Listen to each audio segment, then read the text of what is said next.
Have you ever wanted to impress someone with your baking skills? Anyone can go to the store and buy a batch of cookies, but I'm going to teach you about a soft molasses cookie recipe I got off bettycrocker.com that I make, and a lot of people like them, so I'm hoping you have just as good a luck as I do. I'm going to teach you how to make these by first teaching about the tools and ingredients you'll need. Then I'm going to teach you about how to use these tools to mix the ingredients together. And then once they're all mixed together, I'm going to teach you how to bake them.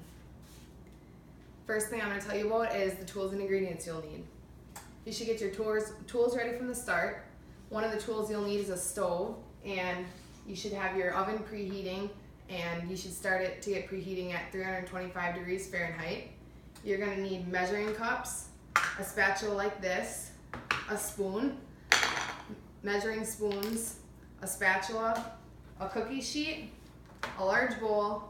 I use this to make the dough balls, and you'll also need some cookie racks like this to let your cookies cool.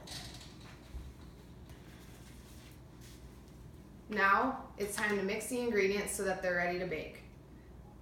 These ingredients will make the main part of the dough. The first thing you'll add is 1 cup brown sugar.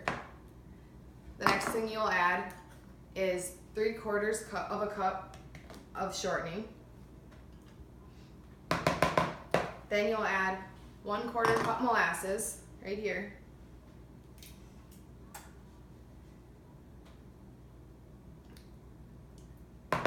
The next thing that you're going to add is 1 egg.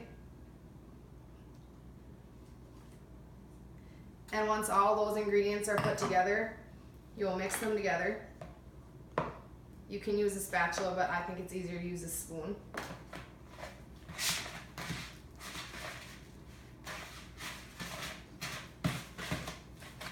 Once these ingredients are all mixed together pretty well, it's time to add your dry ingredients.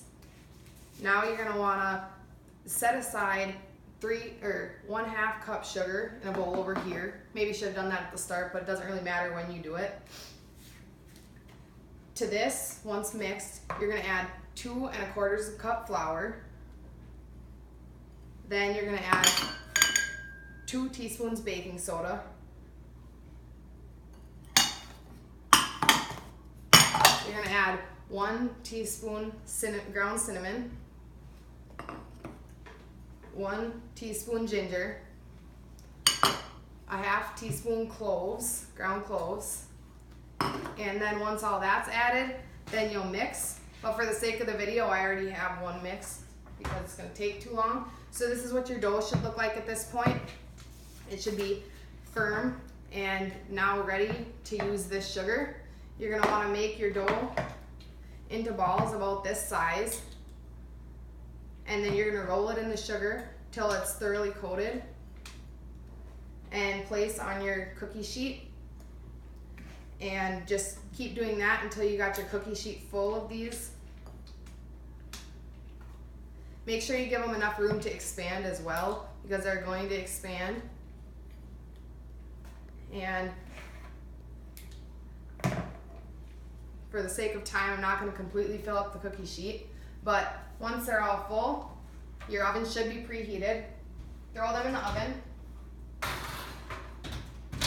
And now it's time, now that you've got your dough balls formed, it's time to bake them. And like I said before, your oven should be preheated at 325 degrees Fahrenheit, but if it's not yet, then it's time to begin preheating it. You should be baking them for 13 to 16 minutes, and in that time, you can check to make sure that they're not cracking on top. Once they start cracking or becoming darker brown, it's time to remove them from the oven. And when you do remove them, they should look like this, cracked on top and darker brown than they started. And you'll use this spatula to remove. Once you remove them, put on the cooling rack to let them cool off. And now it's time to enjoy.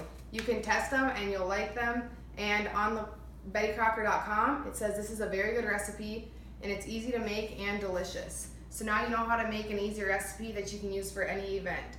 And I've taught you how to do this by showing the tools and ingredients you'll need, how to mix the ingredients, and how to bake them. Next time you want to compliment on baking, use this recipe.